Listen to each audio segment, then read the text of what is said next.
کیونکہ وہ بچپن میں بھی تمہارا پیشاب ویسے ہی دھلائے تھے، تو آپ کو کیا ہے، اف تک نہیں کرنا ہے۔ اگر ان کا پیشاب اور جو ہے حاجت بھی ان کی صاف کرنا پڑ جائے تو کر لو، اور اف تک نہ کہو۔ حضرت عائشہ رضی اللہ عنہ سے مروی ہے کہ وہ فرماتی کہ ایک شخص رسول اللہ صلی اللہ علیہ وسلم کی خدمت میں حاضر ہوا، اس کے ساتھ ایک بوڑھا آدمی بھی تھا۔ نبی کریم صلی اللہ علیہ وسلم نے پوچھا کہ یہ بوڑھا کون ہے؟ اس شخص نے جواب میں کہا کہ یہ میرا باپ ہے۔ آپ صلی اللہ علیہ وسلم نے فرمایا لا تمشی امامی ہو، اس سے آگے مت چل، اور کیا کرو، اللہ نبی صلی اللہ علیہ وسلم بولے یہ تمہارا باپ ہے تو تم اس کے آگے نہیں چلا۔ ولا تقعد قبلہ، اور تم نہ بیٹھو اس سے پہلے، یعنی والد بیٹھنے سے پہلے مجلس میں تم نہ بیٹھو، جب تک کہ والد نہ بیٹھ جائے تم نہ بیٹھو، پہلے تو تم اس کے آگے نہ چلو، ایک پہلی بات۔ دوسرا حکم کیا ہے، آپ اس سے پہلے نہ بیٹھو کہ والد بیٹھنے سے پہلے تم بیٹھ جاؤ، یہ بھی نہ کرو۔ اور اس کے بعد وَلَا تَدْعُوهُ بِاسْمِهِ، اور نہ تم پکارو اس کو، والد کو اپنے نام سے، اپنے والد کو نام سے، نے ابو، کیسے قرآن میں بھی کیسے کہا یا ابتی، اے میرے ابا جان۔ ابراہیم علیہ السلام ایک کافر باپ کو کہہ رہے ہیں، مشرک باپ کو کہہ رہے ہیں، تو یا ابتی، اے میرے ابا جان، ایسے پیارے الفاظ میں آپ نے دیا ہے۔ تو یہاں بھی یہ کر رہے ہیں کہ وَلَا تَدْعُوهُ بِاسْمِهِ، ان کے نام سے نہ پکارو، اور کیا کرو، وَلَا تَسْتَبَّ لَهُ، اور ان کو گالی نہ دو۔ گالی تو بہت بڑی بات ہے، اونچی آواز میں نہیں کہنا ہے، تو گالی تو بہت بڑی بات ہے۔ تو یہاں پہ چار باتوں کا حکم کیا ہے، نہ ہی تم ان کے آگے چلو، نہ ان کے بیٹھنے سے پہلے بیٹھو، اور نہ تم ان کو نام سے پکارو، اور نہ تم ان کو کوئی گالی یا بری بات کہو۔ چار باتوں کا اللہ تعالیٰ نے حکم دیا ہے۔ اگر خدا نخواستہ، رسول اللہ صلی اللہ علیہ وسلم نے فرمایا کہ کبیرہ گناہوں میں سے یہ بھی ہے کہ کوئی اپنے والدین کو گالی دے، بڑے گناہوں میں سے ایک گناہ ہے، بڑا کبیرہ گناہ، جو وہ ہے بڑے، بغیر توبہ اور معافی کے معاف نہ ہوتا بڑا گناہ، جب تک کہ آپ معافی نہ کر لیں۔ صحابہ اکرام نے عرض کیا کہ اے اللہ کے رسول، کیا کوئی شخص اپنے والدین کو بھی گالی دیتا ہے؟ بولے کوئی ڈائریکٹلی کوئی دیتا ہے؟ ایسا پاسبل ہے دنیا میں کہ اپنے والد کو بولے کوئی بری بات؟ تو آپ صلی اللہ علیہ وسلم نے فرمایا ہاں، جب یہ کسی کے باپ کو گالی دے گا، میں کسی کے باپ کو گالی دوں گا تو جواب میں پلٹا کے بھی وہ بھی اب میرے باپ کو گالی دے گا، تو اور یہ کسی کی ماں کو گالی دیتا ہے تو وہ بھی پلٹ کر ہم کو وہی گالی دے گا جو ہم نے دی ہے۔ تو اس طریقے سے آپ نے اپنی ماں کو یا باپ کو گالی لگائی ہے، تو یہ سب سے بڑا کبیرہ گناہ ہے۔ تو کیسے بہترین ماحول کو اللہ تعالیٰ اور نبی کریم صلی اللہ علیہ وسلم نے بنایا ہے معاشرے کو، کہ معاشرے میں آپ اپنی زبان سے کوئی بری بات نہ کہو، گالی نہ دو، تو تاکہ وہ دوسرا بھی سامنے سے نہیں ہوگا، آپ ہی نہیں دیں گے تو وہ دوسرا بھی نہیں دے گا، تو یہ کتنا بہترین معاشرہ، سوسائٹی بنے گی۔ تو یہ اس پہ جو ہے، جو دے گا تو خدا نخواستہ کسی سے نکل جائے تو یہ بہت بڑا گناہ ہے، کبیرہ گناہ ہے۔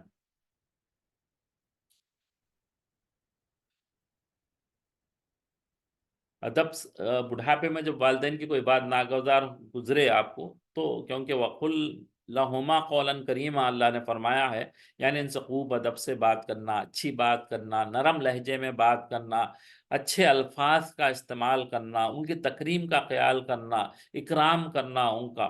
قول کریم کے بارے میں حضرت سعید بن مسیب رحمۃ اللہ علیہ، خطا کار اور زر خرید غلام، سخت مزاج تش روی آقا سے جیسے ہوتا ہے، جیسے ایک دم غسیلا جو باس ہے، اس کے سامنے ایک بہت خریدا ہوا غلام، زر غلام بولتے ہیں نا، جو خریدا ہوا ہے، نوکر جیسے ہوتا ہے، اس سے بھی نیچے والا ہوتا ہے غلام، تو وہ جیسے رہتا ہے ایسے رہنا، جس طرح بات کرتا ہے اسی طرح بات کرنا، اس کو قول کریم بولتے ہیں۔ وَاخْفِضْ لَهُمَا جَنَاحَ الذُّلِّ مِنَ الرَّحْمَةِ، یعنی ان کے سامنے شفقت کے ساتھ، ان کے ساری کے ساتھ جھکتے رہنا۔ حضرت عروہ رحمۃ اللہ علیہ نے کسی نے پوچھا کہ اللہ نے قرآن میں والدین کے سامنے جھکے رہنے کا حکم دیا، اس کا مطلب کیا ہے؟ تو انہوں نے فرمایا کہ اگر وہ کوئی بات تیری ناگواری کی کہیں تو ترچی ٹیڑھی نگاہ بھی ان کو مت دیکھ، اگر تیرے خلاف کوئی بات کر دے، تیری ناپسندیدہ بھی بات کر دے، تو ان کو اپنی ترچی نگاہ سے بھی نہ دیکھ اس کو، کہ آدمی کی ناگواری سب سے پہلے جو محسوس ہوتی آنکھوں سے پہچانی جاتی ہے کہ سب چیز پسند نہیں ہے، اور فرمایا کہ ان کے سامنے ایسی روش اختیار کر کہ تیری وجہ سے ان کی دلی رغبت پوری کرنے میں فرق نہ ہو، اور جس کو چیز کو والدین پسند کریں تو وہ ان کی خدمت میں پیش کر دے، کنجوسی مت کر۔ بولے کہ جو والدین تجھ سے مانگ رہے، پہلے تو والدین موسٹلی اپنی اولاد کو تکلیف نہ دیتے، ان پہ بوجھ نہ ڈالتے، اگر کسی نے کر بھی دیا ہے تو یہاں پہ حکم ہو رہا ہے کہ فرما رہے ہیں کہ تو اس کو کنجوسی مت کر، پیسوں کی پرواہ مت کر، اگر وہ چیز مانگے ہیں تو ان کو وہ دے دے۔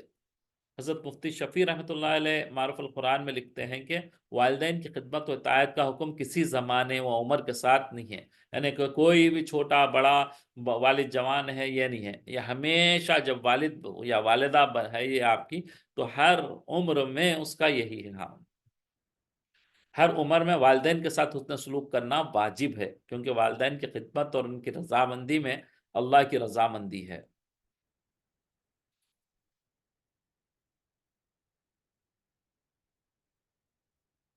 والدین کی رضامندی اللہ کی رضامندی، اور ان کی اللہ کی ناراضگی میں، والدین کی ناراضگی میں اللہ کی ناراضگی ہے۔ حضرت عبداللہ بن عمر رضی اللہ تعالی عنہ روایت کرتے ہیں کہ نبی کریم صلی اللہ علیہ وسلم نے فرمایا رضا اللہ مع رضا الوالدین و سخط اللہ مع سخط الوالدین، یعنی اللہ کی رضامندی والدین کی رضامندی میں، جب اللہ راضی ہے تو تیرے والدین رضا ہے، جس کے والدین راضی ہیں تو اللہ بھی تو ہم سے راضی ہے، اور اگر کسی کے والدین ناراض ہیں تو اللہ بھی ہم سے ناراض ہے۔ جنت یا جہنم کے دروازے، حضرت ابن عباس رضی اللہ عنہ فرماتے ہیں کہ نبی کریم صلی اللہ علیہ وسلم نے فرمایا من اصبح مطیعا فی والد، یہ اس کو میں اور اردو میں ہی پڑھ دیتا ہوں دیر ہو، یعنی جس شخص نے اس حال میں صبح کی کہ وہ اپنے والدین کے حقوق کی ادائیگی کے بارے میں اللہ کا فرما بردار رہا تو اس کے لیے جنت کے دروازے کھلے ہوتے ہیں، اور اگر والدین میں سے ایک زندہ ہو اور اس کے ساتھ حسن سلوک کرے تو جنت کا ایک دروازہ کھلا رہتا ہے، اور جس نے اپنے والدین کے حقوق کی ادائیگی میں اللہ کی نافرمانی کی، اس کے بتائے ہوئے احکامات کے مطابق حسن سلوک نہ کیا، تو اس کے لیے جہنم کے دو دروازے کھلے رہتے ہیں۔ اللہ اکبر! اور اگر والدین میں ایک زندہ ہو اور اس کے ساتھ بدسلوکی کی کرے تو جہنم کا ایک دروازہ کھلا رہتا ہے۔ کسی نے پوچھا کہ اے اللہ کے نبی، اگرچہ ماں باپ نے اس پر ظلم کیا ہو، تو آپ صلی اللہ علیہ وسلم نے 3 دفعہ فرمایا اگرچہ والدین نے ظلم بھی کیا ہو، اگر والدین نے ظلم بھی کیا ہو، 3 دفعہ آپ نے فرمایا۔ حضرت رفاع بن ایاس رحمۃ اللہ علیہ کہتے ہیں کہ ایاس بن معاویہ رحمۃ اللہ علیہ کی والدہ کا انتقال ہوا تو وہ رونے لگے۔ کسی نے پوچھا کہ کیوں روتے ہو؟ تو انہوں نے فرمایا کان علی بابانی مفتوحانی الی الجنت واغلق احدہما، اللہ اکبر! یہ کہنے لگے کہ یعنی میرے لیے جنت کے 2 دروازے کھلے ہوئے تھے، اب اب ایک والدہ کی وفات پر بند ہو گیا، اس لیے رو رہا ہوں۔ کس قدر خوش قسمت ہیں وہ لوگ جن کے والدین زندہ ہیں، وہ ان کے ساتھ حسن سلوک کا معاملہ کرتے ہیں اور ان کے لیے جنت کے دروازے کھلے رہتے ہیں۔ والدین کے لیے دعا کا اہتمام کرنا، اللہ تعالیٰ نے جہاں والدین کے ساتھ حسن سلوک کا حکم دیا ہے وہیں پر ان کے لیے دعا کی تعلیم بھی ارشاد فرمائی، جیسے ہم نے ابھی پڑھی ہے آیت پہ، چنانچہ ارشاد خداوندی رب ارحمہما کما ربیانی صغیرا، یعنی اے میرے پروردگار تو میرے والدین پر رحم فرما جیسا کہ انہوں نے بچپن میں مجھ پر رحمت اور شفقت کی تھی، میری پرورش کی ہے۔ ہر نماز کے بعد والدین کے لیے دعا کرنے کا معمول بنانا، تو بہت آسان دعائیں جن کی تعلیم خود اللہ جل شانہ نے قرآن کریم میں کی ہے۔ پہلی تو ہم نے ابھی پڑھی رب ارحمہما کما ربیانی صغیرا، ربنا اغفر لی ولوالدی وللمؤمنین یوم یقوم الحساب، اور یہ ایسی پیاری دعا ہے، یہ جتنی یہ دعا جو پڑھے گا تو دنیا میں جتنے مسلمان ہیں ان مسلمان، ہر مسلمان کے بدلے میں ایک نیکی بھی لکھی جائے گی، یہ دعا پڑھنے والے کے لیے، یہ اپنے ماں باپ کے لیے بھی ہے، پوری امت کے لیے، پورے مسلمانوں کے لیے بھی ہے۔ حضرت سفیان بن عینی رحمۃ اللہ علیہ فرماتے ہیں کہ من صلی الصلاۃ خمس فقد شکر اللہ ومن دعا للوالدین فی ادبار صلاۃ الخمس فقد شکر الوالدین، یعنی جس نے 5 وقت کی نماز کی ادائیگی کا اہتمام کیا تو گویا اس نے اللہ کا شکر ادا کیا۔ ابھی بند ہوگی شاید کلاس، دوسرا جو لنک دی اس پر سے جوائن، شکر ادا کیا، اور جس نے 5 نمازوں کے بعد والدین کے لیے دعا خیر کی تو گویا اس نے والدین کا شکر ادا کیا، یعنی کہ 5 جو کوئی نماز پڑھ رہا ہے تو اللہ کا شکر ادا کیا، اسی طریقے سے 5 نمازوں کے بعد کتنی ایک دو تین سیکنڈ کی دعا ہے، رب ارحمہما کما ربیانی صغیرا، جس نے یہ کہہ دیا ایک دفعہ تو جس نے 5 وقت کی نماز پڑھی اس نے بس اللہ کا شکر ادا کیا، اور اسی 5 وقت کی نماز کے بعد جو والدین کے لیے یہ دعا کرے گا تو اس نے والدین کا حق ادا کیا۔ جس نے 5 نمازوں کے بعد والدین کے لیے دعا خیر کی تو گویا اس نے والدین کا شکر ادا کیا۔ اولاد کی دعا سے والدین کے، جس کے والدین فوت ہو چکے ہیں، ان کے والدین کے درجات بلند ہوتے ہیں جو یہ دعا کرتے ہیں۔ حضرت عمر بن میمون سے روایت ہے کہ حضرت موسیٰ علیہ السلام کی ملاقات کے لیے گئے تو وہاں عرش کے سائے تلے ایک شخص کو دیکھا، اور اس کی حالت اتنی اچھی تھی کہ خود موسیٰ علیہ السلام کو اس آدمی پر رشک آیا۔ جب موسیٰ علیہ السلام عرش پہ گئے تو دیکھے تو ایک آدمی کو عرش کے نیچے دیکھے، اس کی اتنی اچھی حالت تھی کہ خود موسیٰ علیہ السلام کو اس آدمی پر رشک آیا۔ موسیٰ علیہ السلام نے اللہ تعالیٰ سے اس آدمی کے بارے میں پوچھا کہ اے اللہ، تیرا یہ بندہ کون ہے؟ اللہ تعالیٰ فرمایا کانا لا یحسد الناس علی ما آتاہم اللہ من فضلہ وکانا لا یعق والدیہ ولا یمشی بالنمیمتی، یعنی یہ شخص 3 کام کرتا تھا۔ کیا کرتا تھا؟ جو چیز میں نے اپنے فضل و کرم سے لوگوں کی نعمتیں عطا کی ہیں ان پر حسد نہیں کرتا تھا۔ دوسرے کو کوئی بھی چیز بہتر ملی ہے اس کو دیکھ کر میں حسد نہیں کرتا تھا۔ یہ بندہ حسد نہیں کرتا، جلتا نہیں تھا، یار اس کو کیوں ملی، ہمارے کو کیوں نہیں ملی۔ کسی کو اچھی گاڑی مل گئی تو دیکھ کے جلتا نہیں تھا، کسی کو اچھا گھر مل گیا تو دیکھ کے جلتا نہیں تھا، حسد نہیں کرتا تھا۔ اس میں ایک چیز تھی۔ دوسری کیا تھی؟ والدین کی نافرمانی نہیں کرتا تھا، اس نے جو ہے اپنے جو والدین تھے ان کی نافرمانی نہیں کرتا تھا۔ تیسرا یہ ہے کہ چغل خوری نہیں کرتا تھا، پیچھے کسی کے بات نہیں کرتا تھا، غیبت نہیں کرتا تھا، چغل خوری نہیں کرتا تھا۔ 3 کام کرنے سے اسے اللہ تعالیٰ نے اتنا اونچا مقام دیا جس کو دیکھ کر موسیٰ علیہ السلام بھی رشک کرنے لگے۔ والدین کے ساتھ حسن سلوک رزق و عمر میں اضافہ کا سبب بنتا ہے۔ حضرت انس رضی اللہ عنہ فرماتے ہیں کہ حضور صلی اللہ علیہ وسلم نے فرمایا، یعنی جو شخص یہ چاہتا ہے کہ اللہ اس کی عمر لمبی کرے اور اس میں اضافہ فرمائے تو اسے چاہیے کہ وہ اپنے والدین کے ساتھ بھلائی کا معاملہ کرے۔ اگر کوئی چاہتا ہے کہ میں لمبی عمر ملے اور اس خوب مال دولت پیسہ ملے تو اسے چاہیے کیا کرے؟ والدین کے ساتھ بھلائی کا معاملہ کرے اور رشتہ داروں کے ساتھ صلہ رحمی کرے۔ رشتہ دار بھائی بہن جو بھی اپنے قریبی رشتہ دار ہیں ان کے ساتھ اچھی صلہ رحمی کرے، ان کے بلانے پر دعوت پہ جائیں، ان کے اچھائی میں رہیں، ان کے لیے کوئی تحفے تحائف دینے کا کوشش کریں یا ان کے ساتھ اچھائی کا معاملہ کریں، تو یہ صلہ رحمی ہے۔ ایک حدیث میں ہے کہ حضور اقدس صلی اللہ علیہ وسلم نے فرمایا کہ یعنی تم اپنے والدین کے ساتھ حسن سلوک کرو، تمہاری اولاد تمہارے ساتھ حسن سلوک کرو۔ ایک فائنل ایک فارمولا دے دی اللہ تعالیٰ، بولے کہ بھائی کیا ہے؟ تم اچھا سلوک کریں گے اپنے والدین کے ساتھ تو تمہاری اولاد بھی تمہارے ساتھ اچھا سلوک کرے گی۔ اگر تم اپنے والدین کے ساتھ اچھا سلوک نہیں کریں گے تو تمہاری آنے والی اولاد بھی تمہارے ساتھ اس سے بدتر سلوک کرے گی۔ یہ دنیا میں دیکھا گیا ہے کہ بہت سارے ایسے چیزیں آئے ہیں، کیونکہ حدیث مفہوم میں آتا ہے کہ یہ ایسی گناہ ہے جس کا کیا بولتے سزا دنیا میں بھی ملتی ہے اور آخرت میں ملتی ہے۔ ماں باپ کے ساتھ جو نافرمانی، ماں باپ کی جو دل دکھانے کا کام ہوتا ہے تو ایسے لوگوں کو 2 جگہ سزا اللہ دیتے ہیں، دنیا میں بھی اس کو سزا دیتے ہیں اور آخرت کی سزا تو بہت زیادہ اور خطرناک ہوتی ہے۔ موت کے بعد والدین سے بھی حسن سلوک کرنا ہے، زندگی میں تو ہے ہی ہے، مرنے کے بعد بھی ان کا حسن سلوک رکھنا ہے۔ والدین یا ان میں سے کوئی ایک فوت ہو جائیں اور زندگی میں ان کے ساتھ حسن سلوک میں کوتاہی ہوئی ہو تو اس کے کیا کرنا چاہیے؟ اس کا تدارک کرنے کے لیے، اس کو جو ہے برابر کرنے کے لیے حضور اقدس صلی اللہ علیہ وسلم نے سکھایا کہ حضرت ابو اسید رضی اللہ عنہ کہتے ہیں کہ ہم حضور اقدس صلی اللہ علیہ وسلم کی خدمت میں بیٹھے تھے کہ ایک آدمی آیا اور عرض کیا کہ ماں باپ کی وفات کے بعد بھی کوئی چیز ایسی ہے جس کے ذریعے ان سے حسن سلوک کروں؟ آپ صلی اللہ علیہ وسلم نے فرمایا نعم، الصلاۃ علیہما والاستغفار لہما وانفاذ عہدہما من بعدہما وصلۃ الرحم التي لا توصل الا بہما واکرم صدیقہما۔ ہاں، ان کے لیے رحمت کی دعا کرنا، ان کے لیے مغفرت کی دعا کرنا، ان کے بعد کی وصیت جو انہوں نے وصیت کی ہے یہ چیزیں کرنے کے لیے اس کو عمل میں لانا، اس کو نافذ کرنا اور صلہ رحمی کو نبھانا۔ جو صرف ماں باپ کے تعلق کی وجہ سے ہو، یعنی کہ ماں باپ کے جتنے رشتہ دار ہیں، ماں باپ کے جتنے لوگوں سے ملنا جلنا ہے، جن سے وہ محبت کرتے تھے تم بھی ان سے محبت کرو، جن سے وہ خلوص رکھتے تھے تم بھی ان کے ساتھ خلوص رکھو، تو یہ کیا ہے، تمہارا مرنے کے بعد بھی ماں باپ کا جو ہے حق آپ نے ادا کیا۔ ان کے دوستوں کا اکرام کرنا، ان کے رشتہ داروں کے ساتھ صلہ رحمی کرنا، اور ان کے دوستوں کے ساتھ بھی اکرام کرنا ہے۔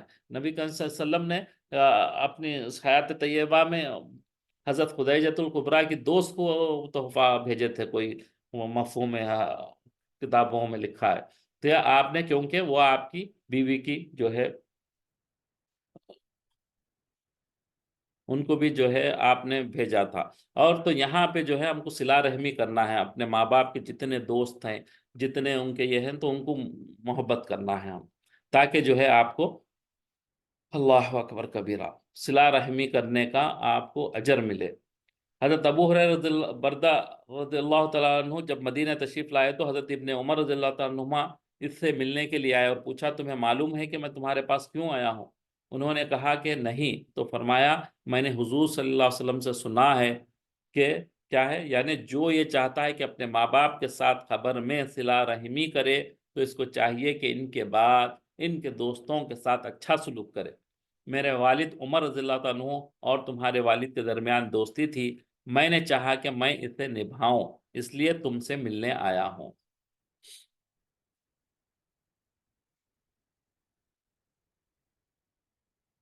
ماں کے ساتھ حسن سلوک جنت میں داخلہ کی ضمانت ہے، گارنٹی ہے۔ اگر سے جو ماں کے ساتھ اچھا سلوک کرے گا اسے جنت کی گارنٹی ہے۔ نبی کریم صلی اللہ علیہ وسلم نے ارشاد فرمایا، میں نے سوتے ہوئے خواب میں اپنے آپ کو جنت میں دیکھا اور جنت میں ایک قاری کی آواز سنی جو قرآن پڑھ رہا تھا۔ میں نے پوچھا کہ یہ کون ہے؟ فرشتوں نے جواب دیا، یہ حارثہ بن نعمان رضی اللہ تعالیٰ عنہ۔ پھر نبی کریم صلی اللہ علیہ وسلم نے ارشاد فرمایا، اصل نیکی یہی ہے، اصل نیکی یہی ہے۔ اور حارثہ بن نعمان رضی اللہ عنہ کی خوبی یہ تھی کہ وہ لوگوں میں سب سے زیادہ اپنی ماں کے ساتھ حسن سلوک کرنے والے تھے، سب سے زیادہ وہ اپنے ماں باپ کے ساتھ حسن سلوک کرتے تھے، تو اللہ تعالیٰ انہیں جنت میں داخل فرمایا تھا۔ رسول اللہ صلی اللہ علیہ وسلم نے ارشاد فرمایا کہ اپنی ماں کی خدمت کو لازم پکڑو، کیونکہ ماں کے قدموں تلے جنت ہے۔ باپ جنت کے دروازوں میں سے بہترین دروازہ ہے۔ اب تمہیں اختیار ہے، اب تمہارے چوائس ہے، چاہے تو تم اسے نافرمانی اور دل دکھا کے اس کے دروازے کو ضائع کر دو، یعنی آپ اگر سے جنت کا دروازہ ہے، آپ چاہے تو اس کو، چوائس آپ کے ہاتھ میں، اس کو حاصل کر لو یا اس کو ضائع کر دو، یا فرما برداری اور خدمت کر کے اس کی دوڑ کی حفاظت کرو۔ جنت کا دروازہ ہے جس میں داخل ہونے کے لیے، اگر آپ ماں باپ کو راضی رکھیں گے تو جنت کا دروازہ آپ کا ہوگا، اگر آپ ناراض رکھیں گے تو دروازہ ضائع ہو جائے گا، تو پھر آپ کو جانے کے لیے مشکل ہوگی۔ والدین کا نافرمان جنت میں داخل نہیں ہوگا۔ عبداللہ رضی اللہ تعالیٰ عنہ فرماتے ہیں کہ رسول اللہ صلی اللہ علیہ وسلم نے فرمایا، قیامت کے دن تین آدمیوں کی طرف اللہ تعالیٰ اپنی نگاہ نہیں ڈالے گا، اس کی طرف دیکھے گا نہیں۔ نمبر ایک، والدین کا نافرمان۔ نمبر دو، مردوں کی مشابہت کرنے والے، لمبے لمبے بال چھوڑ کے عورتوں کی طرح چلنے کپڑے پہننے والے، ان کی طرف بھی اللہ تعالیٰ نظر کرم جنت میں داخل نہیں فرمائے گا، اور ان کو دیکھائے گا بھی نہیں اللہ تعالیٰ۔ دیوس، دیوس جو ہے، جو کیا کہتے ہیں آپ کو، ایسے بندے جو گھر والے کوئی گناہ کے کام کر رہے ہیں، بے حیائی کے کام کر رہے ہیں، تو اس پہ کوئی نکیر نہیں کرتا، اس کو کوئی روکتا کرتا نہیں، وہ بھی جو ہے اس میں خاموش رہتا ہے، تو اس کو دیوس کہتے ہیں۔ حضرت ابو ہریرہ رضی اللہ عنہ کہتے ہیں کہ رسول اللہ صلی اللہ علیہ وسلم نے فرمایا، خاک آلود ہو ناک اس کی شخص کی، خاک آلود ہو ناک اس شخص کی، ایک بددعا کے کلمات ہیں، یعنی آپ نے 3 مرتبہ گویا بددعا فرمائی کہ وہ شخص ذلیل ہو، خوار ہو۔ پوچھا گیا، اے اللہ کے رسول کون؟ آپ نے فرمایا، وہ جس نے اپنے ماں باپ کو دونوں یا دونوں میں سے کسی بھی ایک کو بڑھاپے کی حالت میں پایا اور ان کی خدمت کر کے جنت میں داخل نہ ہوا۔ یہ سیم جو ہے اور ایک حدیث میں بھی آئی ہے، ہم نے رمضان کی حدیث میں پڑھا ہے، جب ایک ممبر پہ آپ نبی صلی اللہ علیہ وسلم چڑھے تو فرمایا تھا آمین، دوسرے ممبر پر چڑھے تو آپ نے فرمایا تھا آمین، اور تیسرے ممبر پر چڑھے تو آپ نے فرمایا تھا آمین۔ اس میں سے یہ ایک ہے کہ اپنے ماں باپ کو زندگی پائے اور جو ہے اس کی خدمت کر کے جنت کو اپنا نہ بنا لے تو وہ ہلاک و برباد ہو جائے۔ وہاں بھی نبی صلی اللہ علیہ وسلم نے بد دعا دی۔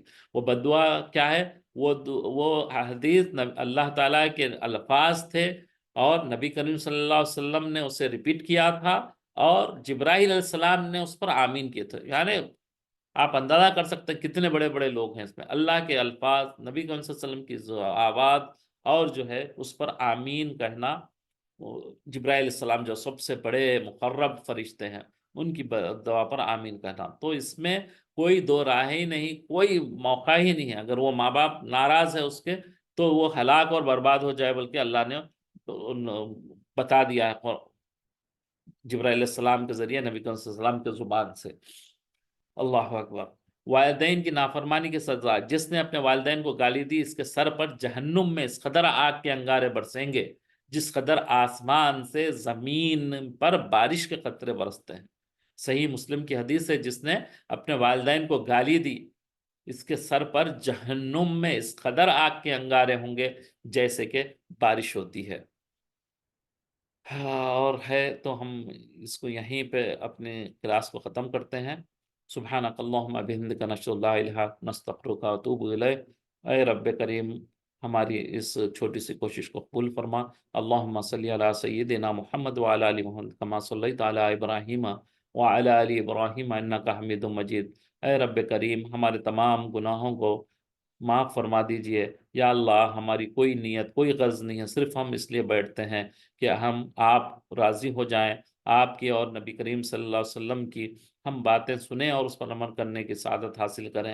اے رب کریم تو اپنے کرم، تو اپنے رحم سے ہماری اس چھوٹی کوشش کے ذریعے ہماری آنے والی زندگی کو سنوار دیجئے، دنیا کی زندگی کو بھی سنوار دیجئے، آخرت کی زندگی کو بھی سنوار دیجئے. یا اللہ جو ہمارے ماں باپ ہم سے دور ہو چکے ہیں جن کے، یا اللہ ان کے قبروں کو نور سے بھر دیجئے، ان کے حد نظر تک ان کی قبروں کو کشادہ فرما دیجئے. اے رب کریم ان کو اونچے درجے عطا فرمائیے.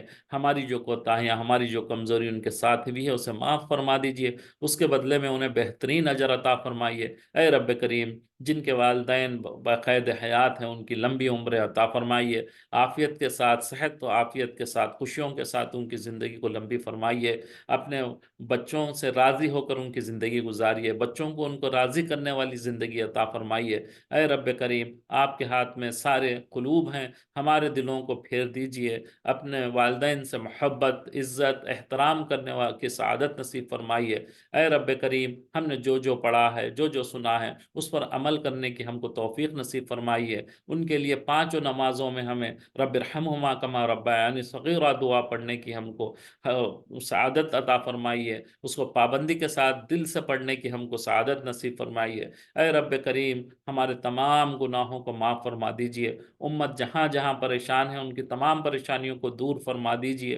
اے اللہ ہم بہت کمزور اور ناتواں ہیں. اے رب کریم ہماری اس کمزوری کی وجہ سے ہم جو دین میں نقصان کر رہے ہیں اس کی معافی چاہتے ہیں. اے رب کریم ہم کسی کی مدد نہیں کر پا رہے ہیں، اس کے لیے ہم معافی چاہتے ہیں. ہم کمزور اور ناتواں ہیں. اے اللہ ہمارے پاس وسائل بھی نہیں ہے کسی کی مدد کرنے کے لیے. اے رب کریم تو ان کا حامی اور حاج ہو جائے. اے رب کریم ان کا تو مددگار بن جا. اے رب کریم یا اللہ جو ظلم ہو رہا ہے مسلمانوں پر اس ظلم کو ختم فرما. اے رب کریم، اے رب کریم تو اپنی طرف سے ان پر ایسے بھیج دے مزائل جس سے وہ تباہ و برباد ہو جائے. دنیا آخرت تو برباد ہے ہی، ان کی دنیا کو بھی برباد کر دے. اے رب کریم، اے رحمان یا رحیم ان کی مدد فرما. یا اللہ چھوٹے چھوٹے بچوں کی مدد فرما. یا اللہ جو شہید ہو چکے ہیں ان کے خوب درجات کو بلند فرما. ان کے گھر والوں کو چین و سکون نصیب فرما. ان کے دلوں کو چین و سکون نصیب فرما اور آنے والی زندگی کو ان کے اے رب کریم خوشیوں سے بھر دیجئے. یا اللہ جو چیزیں ان کو مہیا ہونی چاہیے وہ سب ساری چیزوں کو مہیا فرما دیجئے. اے رب کریم یا ارحم الراحمین جنہوں نے دعاؤں کے لیے کہا ہے ان کے جائز دعاؤں کو قبول فرمائیے. یا اللہ جو بے روزگار ہیں یا رب کریم انہیں حلال روزگار عطا فرما، دوام والا روزگار عطا فرما. اے رب کریم خوب کشادہ روزگار عطا فرما. اے رب کریم جو بچیاں بچے شادیوں کے لیے بیٹھے ہیں اے رب کریم بہترین جوڑے ان کے مقدر فرما. یا اللہ جیسے وہ سوچ رہے ہیں ویسے جوڑے انہیں مقدر فرما. یا اللہ دیندار جوڑے مقدر فرما، صحت و عافیت والے جوڑے مقدر فرما. اے رب کریم ماں باپ کے سامنے اولاد کو آنکھوں کے سامنے رکھ، اے میرے مولا یا اللہ بچوں کے غم سے محفوظ فرما، والدین کو بچوں کے غموں سے محفوظ فرما، اے رب کریم، اے ارحم الراحمین ہماری دعاؤں کو اپنے فضل و کرم سے قبول فرمائیے، اے رب کریم آپ تو ہمیں بھی کہے ہیں کہ جو مانگنے آیا اسے واپس نہ کرو، اے رب کریم ہم آپ کے سامنے ہاتھ اٹھائے بیٹھے ہیں یا اللہ، ہم میں کمزور بھی ہیں بیمار بھی ہیں، اے رب کریم ہم میں بچے بھی ہیں، اے رب کریم آپ ہماری دعاؤں کو قبول فرمائیے یا اللہ، گناہوں سے پاک صاف بچے بھی بیٹھے ہیں، اے رب کریم تو ان کی وجہ سے ہماری تمام دعاؤں کو قبول فرما لیجئے، اے رب کریم آپ بڑے کریم آپ بڑے رحیم ہے یا اللہ، نیا مانگنے پر آپ ناراض ہوتے ہیں، اے رب کریم ہم آپ کے سامنے ہاتھ پھیلائے ہوئے ہیں، ہماری ساری حاجتوں کو پورا فرمائیے، ہماری ساری حاجتوں کو پورا فرمائیے، جو ہم جانتے ہیں وہ حاجتوں کو بھی پوری فرمائیے، جس کو ہم نہیں جانتے وہ بھی آپ ہماری پوری فرمائیے یا اللہ، جو آنے والی ہماری زندگی ہے اسے خوشگوار بنائیے، خوشیوں والی بنائیے، عافیت والی بنائیے، آپ کی رضا کے ساتھ زندگی گزارنے والا بنائیے یا رب کریم یا رحم الراحمین، سبحان ربک رب العزت عما یصفون وسلام علی المرسلین والحمد للہ رب العالمین۔